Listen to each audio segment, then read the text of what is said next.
안녕하세요. 오늘 소련의 유산, 끝나지 않은 전쟁들로 강의를 하게 된 동부아 역사재단의 이주연이라고 합니다.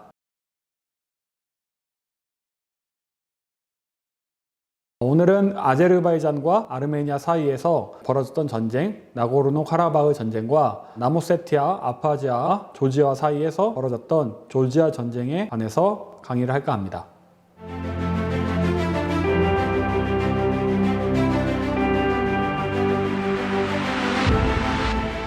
먼저 보시면은 옛 소련 공간, 지금 유라시아 공간에서 이 전쟁과 분쟁에서 무엇을 어떤 관점으로 보는지에 따라 다른데 저는 크게 두 가지 관점으로 바라볼 필요가 있다. 첫 번째는 내부적 요인으로서 소련 해체 이후의 민족 영토 분쟁으로 바라볼 필요가 있고, 두 번째는 외부 요인으로서 러시아라는 요인을 바라볼 필요가 있다라고 생각합니다. 먼저 소련의 이 두 가지 관점을 바라보기 위해서는 소련의 형성과 붕괴를 시작을 해야 되는데, 다 아시겠지만 10월 혁명 그리고 이제 내전을 겪으면서 1922년 12월 30일에 연방조약이 체결돼서 소련이 결성됐습니다. 최종적으로는 15개의 민족국가, 10개의 자치공화국, 그리고 일부 산악지역의 자치주 및 민족광구 등으로 구성되었습니다. 그래서 민족국가와 자치공화국 모두 독자적 헌법과 최고회의가 있었지만 사실상 공산당이 지배하고 있습니다. 그러니까 이게 그쪽에서 법도 있고 그들이 스스로 살아나갈 수 있는 터는 있었지만 공산당이 이제 지배하는 구조였고, 문제는 이 공산당 세력들이 몰락한 이후에 이 사람들이 이제 자체적으로 그럼 나 살아가야 되나? 이런 고민을 하면서 이제 이때부터 영토와 민족 갈등이 시작이 됩니다. 가장 큰 문제는 뭐냐면 소련의 일원에서 국민국가로의 일원으로 되고 소련 국민에서 국민국가의 소수민족 신분이 변경이 됩니다. 옛날 소련 때는 그냥 거기에서 살아서 하나의 소련의 국민으로 살았으면 됐는데, 이제는 내가 여기서 다 독립이 되고 나니까 이쪽 국민으로서의 내가 살아갈 수 있는가에 대한 고민이 생기게 됩니다. 대표적인 곳은 남오세티아, 아파지아, 나고르노카라바흐 그리고 우크라이나 지역까지 포함이 됩니다.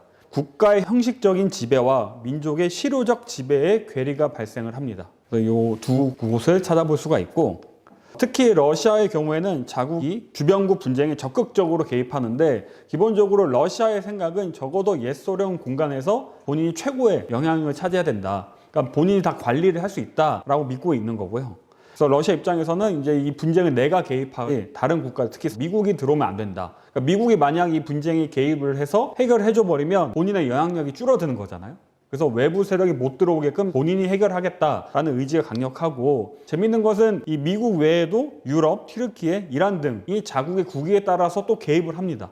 물론 여기서 가장 중추적인 역할을 하는 거는 러시아인데, 근데 이 러시아도 본인이 역할을 할 때 혼자 다 해결할 수는 없어요. 그래서 이해관계에 맞는 국가들과 협력을 해서 이 분쟁을 해결하기도 합니다.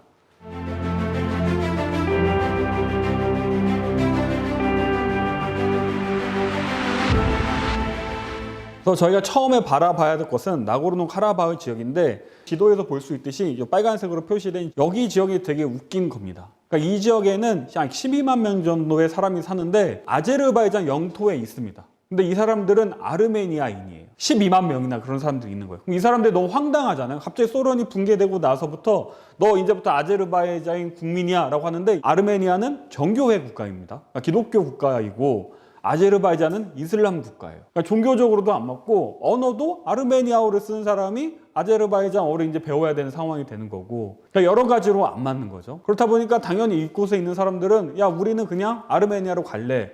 근데 이 사람들이 이주하면 다행인데 그걸 통째로 그냥 아르메니아로 가달라라고 하는 거죠. 그럼 아제르바이잔 입장도 저희도 이해를 해야 되는데 이 사람들도 황당한 거죠. 나라의 땅이 통째로 사라지게 생겼으니까요. 그러니까 여기에서 아까 말한 실효적인 지배와 실질적으로 사는 주민의 괴리감이 여기서 발생하게 되는 겁니다. 그럼 여기서 어떻게 해야 되는가를 봤을 때, 아르메니아는 당연히 나고르노카라바흐 지역을 가져가겠다라고 해서 강경한 입장이고, 아제르바이잔은 이것을 막아야 되겠다라는 강경 입장이 보입니다. 이건 사실 소련 붕괴되고 직후도 있지만 이전부터 조금씩 발생한 문제였어요. 근데 소련은 당시에 공산당도 있고 중앙정부가 워낙 힘이 세다 보니까 중재가 조금 됐는데, 소련이 붕괴하고 나서 다들 독립하고 나니까 중재의 역할이 줄어듭니다. 1991년 9월에 나고르노카라바흐 자치구에서 아르메니아인들이 나고르노카라바흐 공화국을 수립합니다.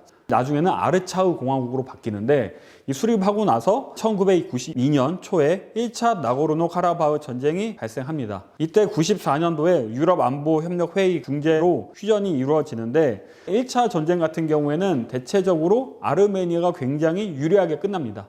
이 나고르노 카라바흐 지역의 가장 큰 문제는 고립 영토이지 않습니까? 그러니까 아르메니아와 나고르노 카라바흐가 이렇게 떨어져 있다는 거죠. 그래서 그 이어지는 땅까지 가져갑니다.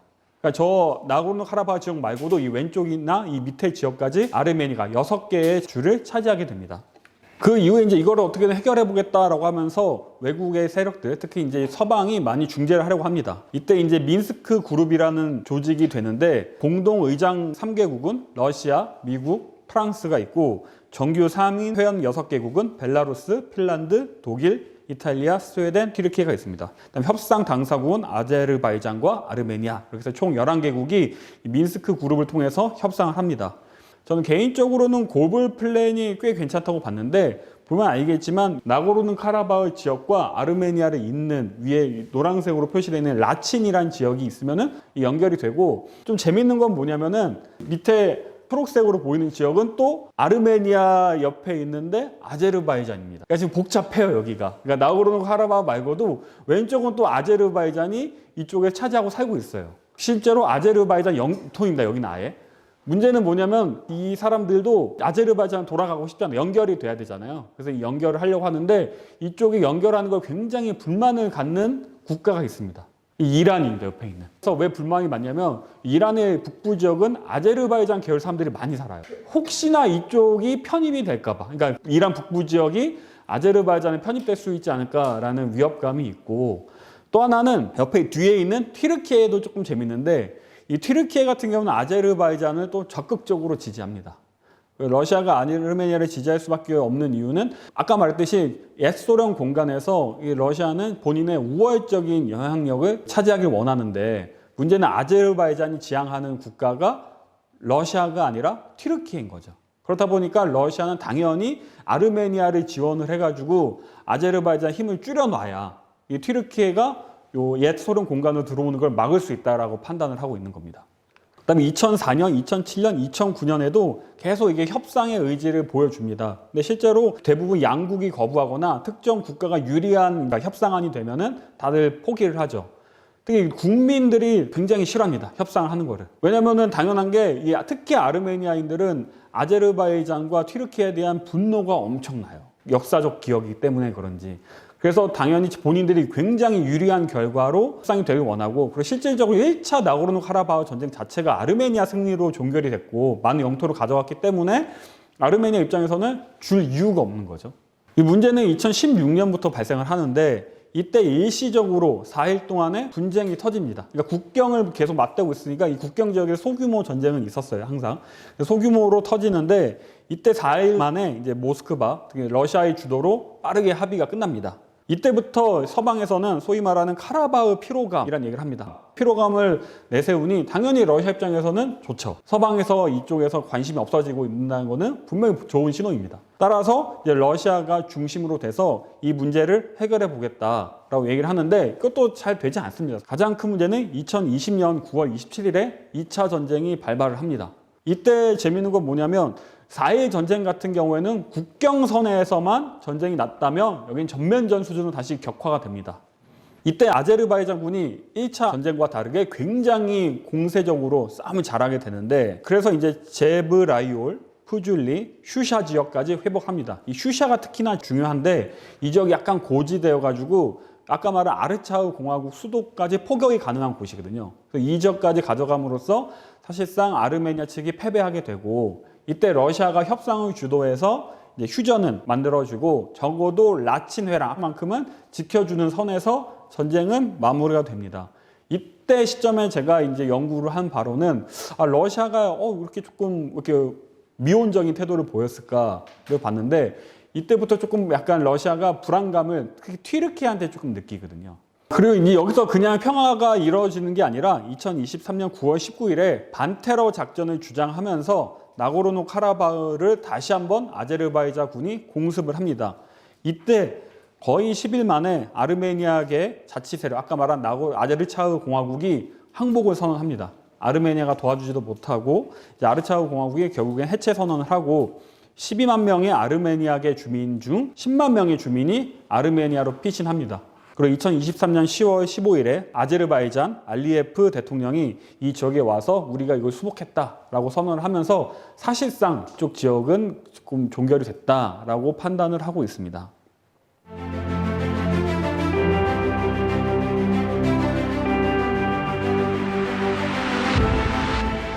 그러면 이제 전쟁이 대체 이렇게 승패가 어떻게 아제르바이잔 측이 압도적으로 끝났는가를 보면은 아까 봤듯이 내적 측면과 외적 측면을 볼 수 있는데, 내적 측면에서 보면은 아르메니아 같은 경우에는 에너지 자원이 따로 없는데 아제르바이잔은 굉장히 에너지 자원이 많습니다. 특히 카스피해 지역에서 나오는 데서 에너지 자원을 굉장히 많이 갖고 있거든요.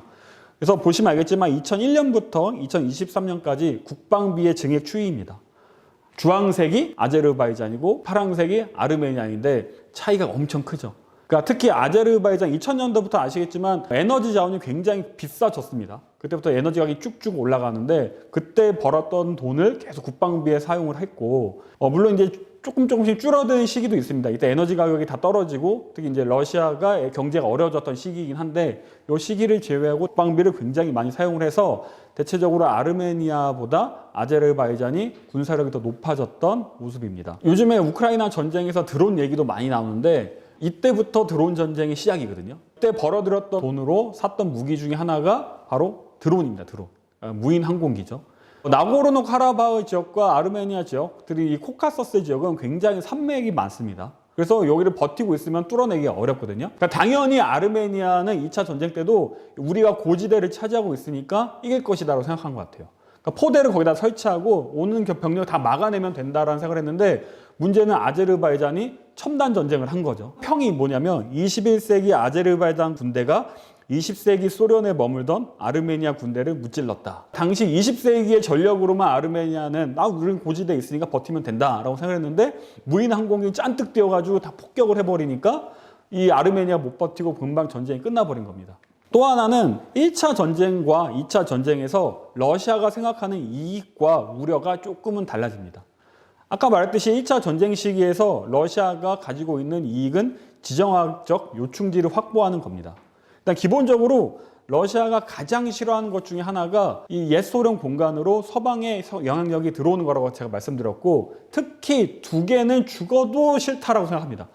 이건 우크라이나 전쟁과도 관련이 있는데 첫 번째는 민주주의입니다. 주변국으로 민주주의가 확산되면은 대체적으로 러시아는 민주적 국가가 아니기 때문에 반 러시아로 갈 가능성이 높다. 그리고 그 민주주의는 물결이 친다고 판단하기 때문에 러시아까지 들어왔을 때 우리의 정치 체제가 무너질 수 있다는 두려움이 있고요. 두 번째로는 나토입니다. 기본적으로 가입을 하게 되면은 나토는 집단 방위 체제이기 때문에 만약에 A 국가, 동맹국이 A 국가에 공격이 되면은 모든 이제 나토 군이 가서 공격을 해주는 거죠. 그렇기 때문에 여기 가입만 하면은 더 이상 러시아가 이쪽에 영향을 미치기가 어렵습니다. 그런 지정학적 요충지로서 이 지역에는 내가 꽉 잡고 있어야 되겠다라는 생각이 있고, 이런 관점에서 아르메니아는 굉장히 당시에 친러시아적이었습니다.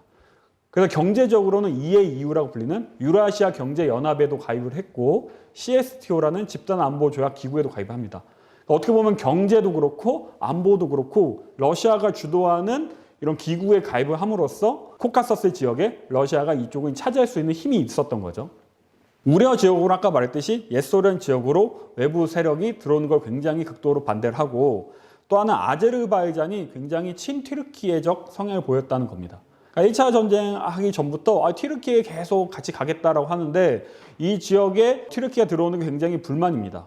근데 2차 전쟁에 뭐가 바뀌었냐면 아까 말했듯이 지정한 요충지는 확보는 똑같은데 튀르키예와의 관계가 좋아집니다. 특히 어느 시점부터 좋아지냐면 2014년도에 러시아가 크림반도를 딱 뺏고 났는데 서방에서 대대적으로 러시아를 제재합니다. 이제 러시아가 가장 큰 문제는 에너지를 팔아서 사는 국가인데 어디다 팔아야지 서방에 팔기가 어려운데 라고 하면서 에너지 사줄게 라고 했던 국가 중 하나가 튀르키예예요. 정치체제도 민주적이지 않고 이 지역에서 나토 가입 국가잖아요, 심지어. 그러니까 내 에너지도 사주고 정치적으로 비슷한 국가가 나토 국가이기 때문에 이 튀르키예를 잘 구슬리면은 나토의 레버리지, 그러니까 나토를 조금 관리할 수 있지 않을까라는 생각을 해본 거죠. 실제로 우크라이나 전쟁 시기 때 핀란드와 스웨덴이 나토 가입을 했을 때 튀르키예가 반대를 해가지고 굉장히 늦어진 경험도 있습니다. 그 정도로 튀르키예를 이용해서 외교적 영향을 넓힐 수 있었고, 세 번째로는 국제 남북 운송 회랑이라는 게 연결이 되면은 굉장히 큰 이익인데, 특히 러시아가 가장 큰 문제는 이제 서쪽으로 가기가 어려워진 상황 속에서 밑으로 운송을 해야 되는데, 여기 지나가는 국가가 아제르바이잔, 이란, 튀르키예, 이렇게 인도까지 내려가게 됩니다. 뭄바이까지 내려가게 되는데, 이 지역의 특징 중에 하나는 친서방 국가들이 아니에요. 그래서 보니까 이란 같은 경우에도 제재를 많이 당했고 항상 고립을 당했잖아요. 이란도 그러니까 차라리 내가 원래는 아제르바이잔 마음에 안 들지만 이 경제적으로 너무 힘드니까 우리가 약간 반서방 연합체처럼 경제적으로 우리가 하나가 돼야 되는 거 아닌가? 라는 생각을 하면서 이 국제 남북 운송 회랑도 굉장히 좋은 요인으로 차지합니다.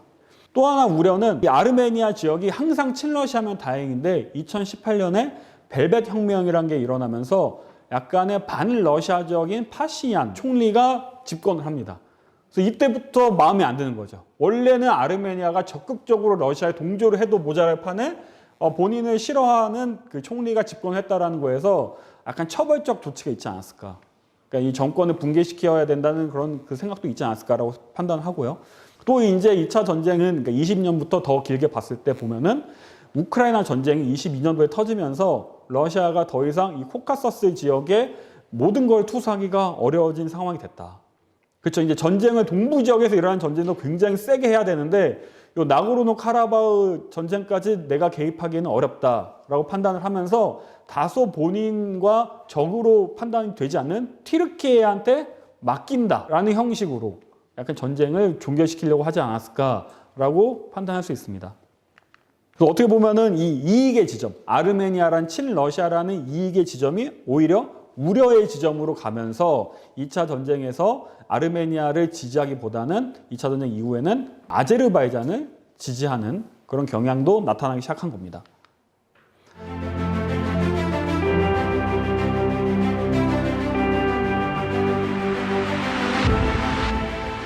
그래서 나고르노 카라바흐의 시사점 저는 크게 두 개로 보는데, 일단 기본적으로 약소국은 항상 애처롭다. 약소국에 비해 이런 게 생각이 들고, 그다음 강대국은 결국에는 자국의 이익을 추구한다. 약소국을 위해서 외교 정책을 수립한 경우는 거의 없다라고 판단할 수 있고, 결국에는 이제 자주 국방을 실현을 해야 된다라는 점. 결국에 아제르바이잔은 에너지를 많이 팔아서 국방력이 세져서 본인이 원하는 영토를 가져갔던 것처럼 그런 부분이 있고, 또 하나는 이 실리 외교 정책을 수립할 필요가 있다라는 이제 어떻게 보면 나고르노 카라바흐가 우리나라한테 주는 시사점이 아닐까라고 생각을 해보고 있습니다.